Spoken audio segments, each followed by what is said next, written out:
आज मच्छी मार्केटमध्ये मस्त मोठी जाड सुरमई होती. मग आम्ही ती आणली आणि आता त्याला बनवते. आता ह्याला मी फ्राय करते.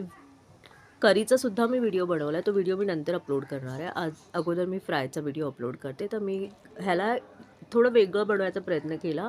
नेहमी लाल मसाल्यात आपण फिश फ्राय खातो, तर ह्यावेळेस मी ग्रीन मसाल्यामध्ये बनवलं. तर तुम्ही बघणार की हा ग्रीन मसालाचं तुम्हाला मी इन्ग्रीडियंट्स सांगते. तर त्यासाठी मी कोथिंबीर घेतली, पुदिना घेतला, कढीपत्ते घेतले, आपलं रेग्युलर अद्रक लसूण, त्यानंतर त्याच्यामध्ये मसाल्यांमध्ये मी धणे, जिरे, आणि काळी मिरी टाकली तिखटपणासाठी, अँड मीठ टाकलं आणि त्याला चांगलं ग्राइंड केलं. आता हा जो मिक्सीमध्ये हा जो मसाला रेडी झाला ना, हा कसा जरा बारीक असतो, म्हणजे असं पातळ असतं लिक्विड फॉर्ममध्ये. तर त्याला ना आपल्याला जर फिशला लावायचं असं लेयर, तर त्यामुळे त्याला थोडंसं कडकपणा येण्यासाठी, आय मीन घट्टपणा येण्यासाठी मी त्यामध्ये हे टाकलं, चण्याचा आटा आणि हळद, धणे पावडर, जिरा पावडर, थोडंसं मीठ